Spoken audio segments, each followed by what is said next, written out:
reignite our flame. How did I not see you running? How did I get left behind? How did I not see this coming? Yes, so you left me wrong.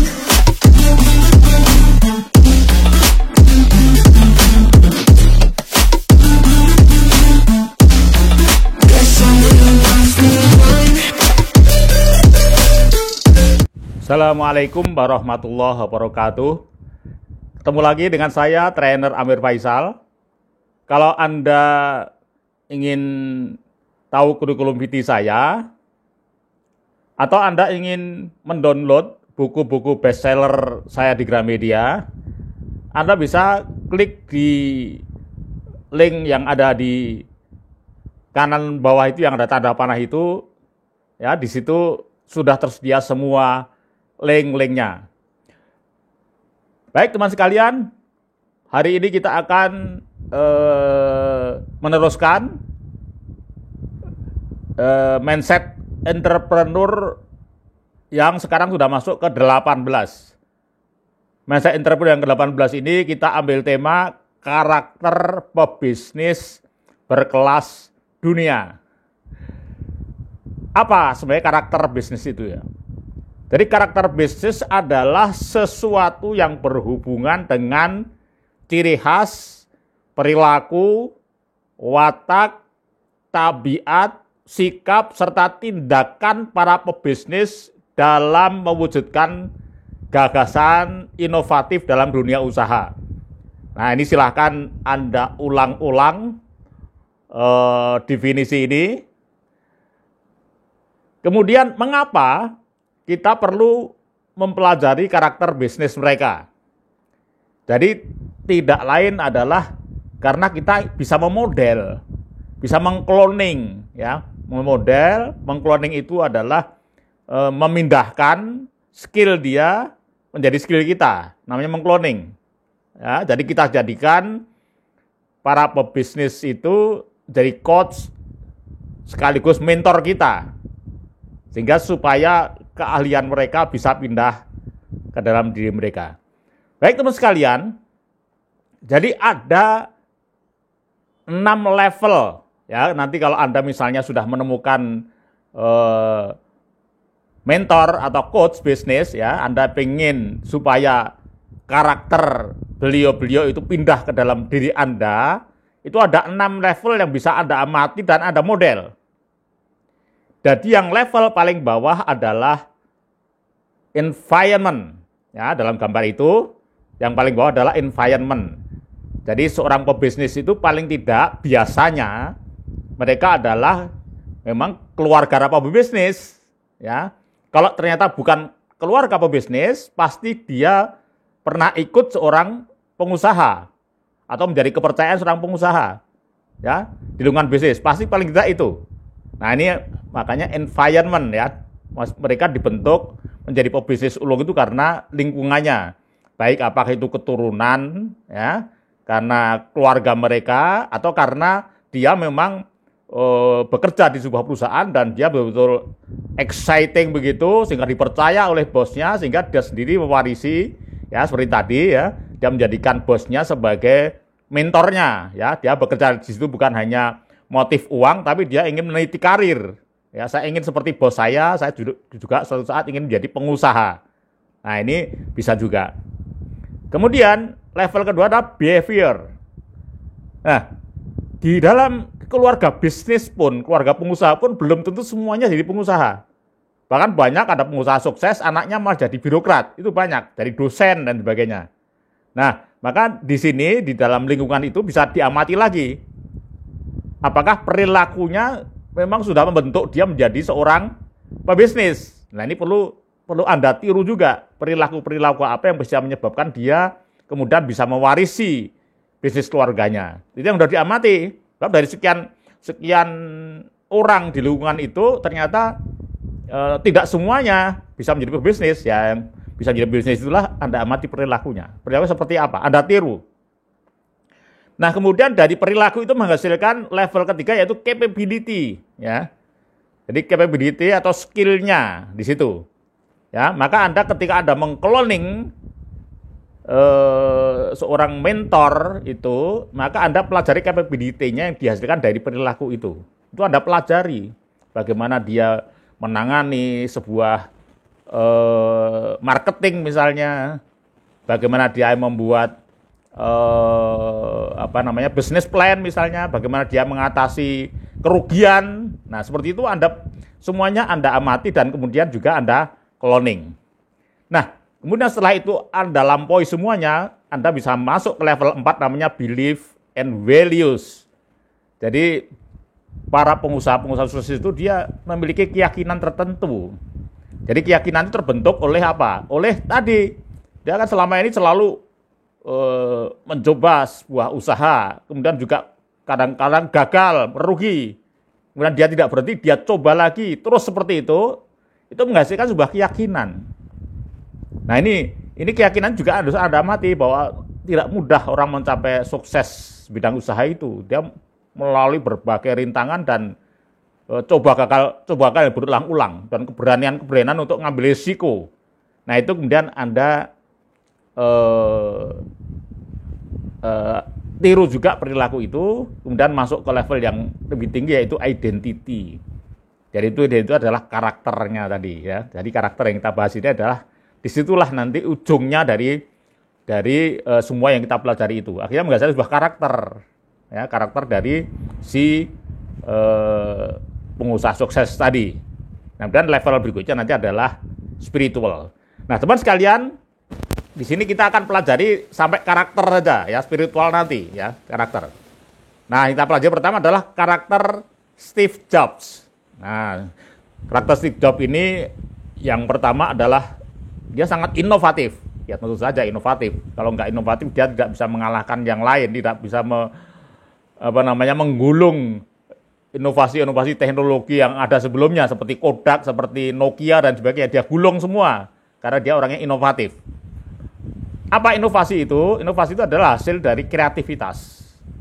Jadi kreativitas adalah kemampuan seseorang untuk mengkonversi sesuatu, ya, menganalogikan sesuatu dan mengkonversinya menjadi hal yang lebih mudah, lebih praktis, ya, seperti itu. Seperti smartphone kan dia lebih mudah, lebih praktis kan begitu. Di situ sekaligus bisa kita hiburan, bisa nonton film, bisa selfie, bisa WA, Facebook, bisa telepon dan seterusnya. Itu adalah inovasi, itu adalah kreativitas dari Steve Jobs. Nah, menjadi dikatakan sebagai inovasi kalau kreativitas itu menghasilkan uang. Jadi menghasilkan komersial, nilai komersial. Jadi bedanya antara kreativitas dan inovatif. Jadi kalau kreativitas itu sebuah kemampuan untuk mengkonversi ide-ide. Nah, kalau ide-ide bisa dijual pada orang lain, itu namanya inovasi. Nah, yang kedua adalah simplify. Orangnya sederhana, ya, itu orangnya sederhana, nggak aneh-aneh, orang yang kaya banget itu, tapi hidupnya sederhana. Kemudian juga karakter dari Steve Jobs adalah confident, percaya diri. Kemudian adalah enthusiastic. Enthusiastic itu adalah dia dalam hal yang dia tangani, dia antusias luar biasa, ya, tidak hanya fokus tapi antusias. Antusiasme itu melibatkan emosi. Jadi all out, ya, kalau sudah menangani sesuatu bisnis itu dia betul-betul all out. Jiwa raganya masuk ke situ dengan penuh kesenangan seperti itu. Dan yang terakhir adalah leader. Leader ini artinya bisa juga dia suka memimpin atau dia selalu dalam hal yang dia tangani itu dimanapun lingkungan dia harus leader. Artinya dia produknya itu harus selalu memimpin, ya, memimpin market seperti itu. Sekarang berikutnya adalah Mark Zuckerberg. Nah, Mark Zuckerberg ini karakternya adalah seorang thinker. Dia sejak muda adalah seorang thinker, seorang pemikir. Dan pemikir itu kemudian dia coba gitu. Dan yang kedua adalah enthusiastic, ya. Jadi dia seorang yang sangat antusias di bidangnya. Nah, dari bidangnya. Ini ada cerita menarik tentang Mark Zuckerberg ini. Ketika pertama kali dia punya gagasan untuk membuat Facebook itu, dia ngajak temannya gitu ya, sama mahasiswa di bidang IT tentu gitu ya. Dan begitu antusiasnya si Mark ini menjelaskan itu, tetapi temannya itu tidak tertarik gitu ya, tidak tertarik dan akhirnya menolak. Padahal setelah jadi menjadi Facebook dan kemudian sekarang Mark menjadi seorang milioner dolar itu ya, tentu saja temannya itu kecewa sekali. Nah ini sebuah cerita yang mudah-mudahan kalau kita diajak orang ya untuk mencoba sebuah gagasan gitu, jangan ditolak dulu ya, ikuti dulu. Kemudian sama juga yang ketiga, Mark Zuckerberg seorang yang confident, ya orang yang penuh percaya diri. Nah ini sama juga ya tadi seperti dengan Steve Jobs ya. Kemudian juga sama simplify, orangnya sederhana, ya bahkan penampilan pun sederhana,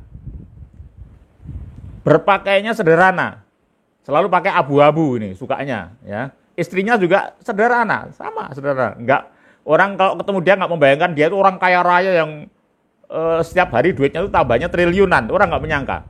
Bahkan kantornya waktu dulu sebelum ada COVID-19 itu ya, itu kantornya dia tuh satu ruangan dengan karyawannya gitu ya. Dari satu ruangan. Ya kayak anak milenial memang egalitarian gitu ya. Tidak kayak pengusaha kita yang borjuis bahkan feodalis gitu ya. Kantornya kayak istana gitu. Enggak seperti itu.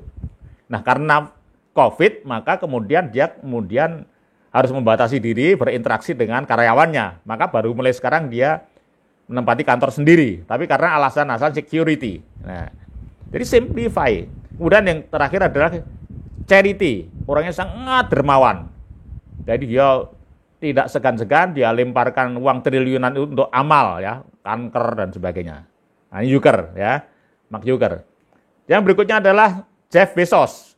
Jeff Bezos ini adalah pengusaha terkaya di dunia sekarang ini ya, dia pemilik Amazon. Nah, Amazon adalah sebuah platform bisnis ya, platform marketplace itu ya, di samping penjualan marketplace, tapi pemasoknya adalah korporasi dia ya. Orang terkaya di dunia. Orangnya sangat high expectation. Dia memiliki harapan yang tinggi sekali ya dalam hidupnya ini. Tentu saja dia optimistik, ini tentu saja ya, seorang yang high expectation tentu saja optimistik. Kemudian fokus itu menurut Kiyosaki ya, Robert Kiyosaki adalah follow one course until successful. Jadi orang yang selalu mengikuti jalurnya ya, itu terus di situ sampai berhasil ya. Bukan berarti hanya satu perhatian ya, tetapi adalah tergantung tergantung hal yang dia tangani. Ya, itu fokus. Kemudian yang terakhir adalah dare to make a decision. Dia sangat berani mengambil keputusan. Nah, ini adalah karakter Jeff Bezos. Kemudian yang berikutnya adalah, nah sekarang kita masuk ke Indonesia supaya Anda tidak kesulitan nanti, waduh kalau saya harus memodel orang-orang Amerika, Eropa semua, gimana kapan ketemunya begitu ya. Nah sekarang saya contohkan orang-orang yang Anda mudah sekali menemui beliau, karena memang orangnya sangat egaliter ya, sangat populis gitu ya, Anda mudah sekali ketemu. Kalau mau model yaitu Sandiaga Uno. Nah, Sandiaga Uno kita tahu sendiri ya, orangnya energik. Seperti kita ketahui waktu masih jadi Wagub DKI, beliau ini berangkat ke kantor lari ya, bawa sepatu, pakaian olahraga dan lari dari rumah ke kantor. Jadi orangnya sangat energik dan optimistik orangnya. Optimistik itu adalah orang dia selalu percaya bahwa apa yang dia impikan itu akan tercapai gitu ya. Kemudian yang berikutnya adalah inovatif ya, banyak inovasi beliau terutama khusus di bidang financial engineering ya. Beliau ini adalah jagonya gitu ya, menangani perusahaan-perusahaan yang mau collab gitu. Makanya banyak menanyakan kenapa Sandi ini di masa krisis malah tambah kaya. Ya memang dia bidangnya nangani krisis. Ya, dia orang yang sangat inovatif. Kemudian create sinergi ya. Ini nampak sekali ketika Mas Sandi ini diangkat jadi menteri ya. Ini kemudian dia menggunakan, dia kemudian menarik ya, atau melibatkan semua institusi ya yang ada di Indonesia, dilibatkan semuanya ya. Jadi memang dia jagonya create sinergi ya. Kemudian yang terakhir yang kelima adalah juga sama charity, orangnya sangat dermawan ya, banyak yang sudah dibantu oleh beliau, ya. Dia sering keluar uang pribadi hingga miliaran rupiah. Nah, berikutnya adalah Sutrisno Bachir. Ya, Sutrisno Bachir ini juga seorang pengusaha sukses, ya. Dia punya karakter orangnya juga optimistik. Ya, kalau Anda ketemu orangnya optimistik, selalu ada ide gagasan, ya, yang dia yakin gagasan itu bisa dicapai gitu ya. Dan futuristik, ya. Dari dia mempunyai gagasan-gagasan yang misalnya menghadapi krisis ini, mengangkat ekonomi Indonesia ini, dia mempunyai gagasan yang futuristik ke depan gitu ya. Misalnya dalam krisis, dia memberikan nasihat, misalnya segera Anda masuk ke segmen ini langsung begitu, ya. Karena yang ke depan ini segmen ini yang terus akan menghasilkan keuntungan dan Anda tinggalkan segmen ini, ya. Segmen-segmen yang mungkin nanti tidak akan menghasilkan keuntungan, bahkan akan bangkrut. Contohnya misalnya pom bensin, ya. Barusan kemarin saya ketemu dalam sebuah seminar, beliau nyarankan supaya jangan lagi investasi pom bensin, karena nanti tahun 2025 itu nanti sudah mulai tahap kita akan mengganti ke mobil listrik. Jadi pom bensin nanti nggak akan laku. Dan juga jangan membuka bengkel mobil, tetapi diganti hanya servis cuci saja. Ya, kalau cuci itu walaupun apapun mobilnya pasti butuh dicuci. Nah, seperti itu. Jadi dia orangnya futuristik. Kemudian religius. Bahkan religiusnya ini kita ketahui bahwa ini Mas Sutrisno Bachir adalah sekarang menjadi sufi.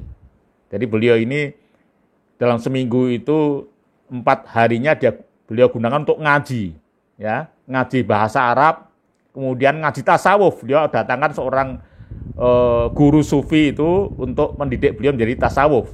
Dan sekarang kalau kita lihat ceramah-ceramahnya, beliau banyak bicara tentang mengukir takdir. Ya, ini tagline beliau sekarang, di mana beliau bicara tentang mengukir takdir. Tapi orangnya juga humoris. Nah, ini saya termasuk orang yang sering dengar ceramah bisnis beliau ini, maka pasti ngakak itu ya. Jadi banyak ketawanya dan banyak nembak gitu ya. Ya karena orang kaya itu kan nembak enak saja gitu ya. Yang ditembak juga tidak merasa tersinggung ya gitu ya. Dan nembak sana sini dan pasti yang ketembak malah ketawa ya, termasuk yang mendengarkan. Orangnya humoris sekali. Dan yang terakhir adalah juga charity ya. Dia langsung nggak segan-segan dalam dua seminar ketika ada yang membutuhkan sebuah sharing dana, dia langsung katakan saya bayar sekian juta, langsung ucapkan di tempat itu juga. Nah ini charity ini beliau turunkan dari ayahandanya. Jadi ayahanda beliau ini namanya Bachir Ahmad. Jadi tadi Sutrisno Bachir itu Bachirnya diambil dari ayahandanya namanya Bachir Ahmad. Jadi Pak Haji Bachir Ahmad ini dikenal seorang pengusaha yang juga dermawan, suka menyantuni orang miskin. Dan uniknya ini Pak Haji Bachir ini beliau ini jadi pengusaha, dia nggak mau bersaing dengan pengusaha yang lebih kecil. Bahkan pengusaha yang lebih kecil itu dimodalin, dibimbing begitu ya. Diajarin supaya bisnisnya sukses seperti itu. Ini adalah ayahanda dari Pak Sutrisno Bachir. Baik teman sekalian, kemudian berikutnya adalah Pak Happy Trenggono. Nah, Pak Happy Trenggono ini orangnya juga optimistik, sama ya, optimistik, kemudian juga religius. Bahkan beliau ini dikenal tidak menyimpan uangnya di bank umum gitu ya, kecuali hanya untuk kebutuhan travel check gitu ya, hanya kebutuhan seperti itu untuk pergi ke luar negeri, karena di luar negeri tidak menerima uang tunai, dia terpaksa harus pegang travel check gitu ya, pegang seperti itu, kartu kredit dan sebagainya itu hanya untuk keperluan bisnis saja. Tapi beliau seluruh uangnya dia dimasukkan di yang bukan bank umum, jadi beliau tidak menyukai riba, ini religiusnya beliau. Juga simplify. Nah, ini pengalaman menarik dan saya juga merasa malu kalau ingat suatu kali pada tahun 2000, sebelum tahun 2010 lah dulu, kira-kira 10 tahun yang lalu itu ya, 12 tahun yang lalu. Saya tuh sebenarnya ketemu beliau di sebuah pertemuan di balai kota Pekalongan gitu ya. Saya tuh di sebelah beliau. Tapi saya yang anggap biasa karena dia pakainya biasa, pakai kaos t-shirt biasa, pakai jeans seperti ya umum lah seperti itu. Ternyata setelah disebut namanya dibalik, ternyata orang di sebelah saya ini ya. Nah, dia adalah orang yang sangat sederhana. Jadi nggak kelihatan sekali sebagai orang kaya. Bahkan jam beliau pun bukan jam yang merek ya, jadi jam biasa. Karena beliau terkenal seorang yang sangat sentimen pada produk Indonesia. Jadi dia tidak mau pakai produk luar negeri, dari mulai baju, kaos, sepatu, ya, arloji, itu semua dia menggunakan produk dalam negeri. Kemudian yang terakhir adalah charity. Dia ada charity juga. Jadi punya organisasi usaha namanya IIBF, ya, Indonesian Islamic Business Forum. Itu para pengusaha yang jadi anak buahnya itu sering diajak ke pesantren untuk apa? Sodakoh. Ya, jadi sudah terkenal di mana. Beliau sendiri juga sodakoh dan ngajak lain untuk sodakoh. Bahkan suatu kali saya pernah mengantar beliau di sebuah stasiun begitu. Kemudian biasa tentu ada porter itu ya, yang membawakan barangnya, dia kasihkan pada porter itu. Tapi porter itu dia kasih uang, dan juga semua porter yang dipanggil semua, dikasih semua uang semuanya. Ya, tadi bukan hanya porter itu saja, porter itu lebih banyak dibandingkan teman yang lain. Seperti itu. Kemudian suatu kali juga pernah kejadian, jadi beliau meminta untuk diadakan festival UMKM, yaitu di Pekalongan itu. Jadi dalam UMKM itu sudah di set up supaya nanti tidak ada hidangan makan, tetapi panitia diundang para pedagang-pedagang kaki lima, ya, gerobak-gerobak itu ya, diundang berbagai menu, ada bakso, ada gado-gado, ada sate, ya, ada ayam goreng dan sebagainya. Kemudian ditaruh di luar gedung. Jadi nanti pada jam istirahat itu kemudian makan siangnya adalah jajan di pedagang kaki lima itu. Tetapi mungkin karena skenario dari panitia itu mungkin tidak matang, sehingga ketika acara seminar itu istirahat itu, ternyata yang jajan sedikit gitu ya, sedikit, jadi tidak seperti yang diharapkan, maka ya masih dagangannya masih sisa banyak. Maka ketika setelah selesai seminar, disambangi satu-satu, ditanya oleh Pak Happy berapa tadi modalnya berapa dan sebagainya, maka kemudian dia beli semua. Jadi dari sekian puluh outlet itu ya, gerobak itu semuanya dibeli. Kemudian dikasihkan pada semua orang yang ada di situ ya. Seperti itu. Nah, itu mas sekalian. Kemudian yang terakhir adalah almarhum Pak Zaki Arslan Junaid. Nah, ini saya kenal baik beliau sejak beliau usahanya masih kecil. Ya, saya kenal betul siapa beliau. Karakternya adalah orangnya populis. Ya, jadi saking populisnya itu sampai tukang becak itu kenal sama beliau karena sering disambangi. Bahkan sampai meninggalnya beliau statusnya masih sebagai penasehat, ya, yayasan pengusaha becak sekota Pekalongan karena beliau memang orang Pekalongan. Jadi dia punya usaha adalah Kospin Jasa, itu pusatnya di Pekalongan, walaupun usahanya sudah seluruh Indonesia. Orangnya sangat sederhana. Dan yang kedua adalah simplify juga, orangnya sederhana ya, populis sederhana. Jadi dari pakaiannya yang selalu menggunakan baju koko dengan peci itu khas, bahkan kadang-kadang beliau masuk kantor kalau hari Jumat dengan sarungan seperti itu ya. Jadi sangat sederhana. Juga rumahnya itu dulu biasa sekali dibandingkan kita hampir sama lah gitu. Tapi kemudian setelah anaknya pada menjadi pengusaha juga akhirnya anaknya meminta supaya rumahnya dibangun. Itu pun atas saran anak-anaknya, dikasih kolam renang ya. Beliau sebenarnya tidak setuju ya. Tapi kemudian anak mengingatkan bahwa bapak ini sudah menjadi seorang CEO nasional. Sudah banyak tamu pejabat, kadang-kadang tidak hanya dari daerah tapi juga dari pusat. Ya, bagaimana nanti kalau kita menerima tamu pada kondisi rumah seperti itu. Akhirnya beliau bersedia menjadi rumah yang bagus.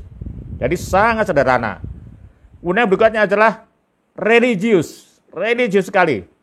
Jadi beliau mengaku pada saya bahwa Kospin Jasa itu bisa menjadi besar karena justru ketika beliau mendirikan pesantren, ya, mendirikan pesantren Hafid itu ya. Kemudian di pesantren itu ada rumah sakitnya. Nah, seperti itu. Betul, itu terjadi padahal pada saat itu dia belum punya budget yang sebesar itu, tapi dia paksakan. Dia punya keyakinan bahwa dengan saya mendirikan pesantren, maka nanti ya usahanya akan berkembang. Ternyata betul, usaha menjadi berkembang pesat karena justru karena beliau membangun pesantren. Dari religius. Kemudian yang terakhir adalah charity. Ini ada hal yang menarik ini dari charity ini. Beliau punya moto yang berkebalikan dengan moto yang sering diajarkan di sekolah-sekolah. Ya, biasanya dari sekolah-sekolah itu kan sering diajarkan hemat pangkal kaya. Gitu. Beliau mengatakan bahwa hemat pangkal kaya itu salah, dia kata gitu. Justru beliau mengajarkan bahwa boros, artinya boros bersedekah, kata beliau. Jadi boros itu pangkal kaya. Nah, ini beliau juga buktikan sendiri. Sampai ketika almarhum ini meninggal dunia, ini beliau habis menyumbang masjid 3 miliar rupiah. Dan kata ajudannya itu di meja kerjanya masih ada belasan masjid yang mau disumbang. Yang belum sempat berhasil disumbang ini. Jadi charity beliau.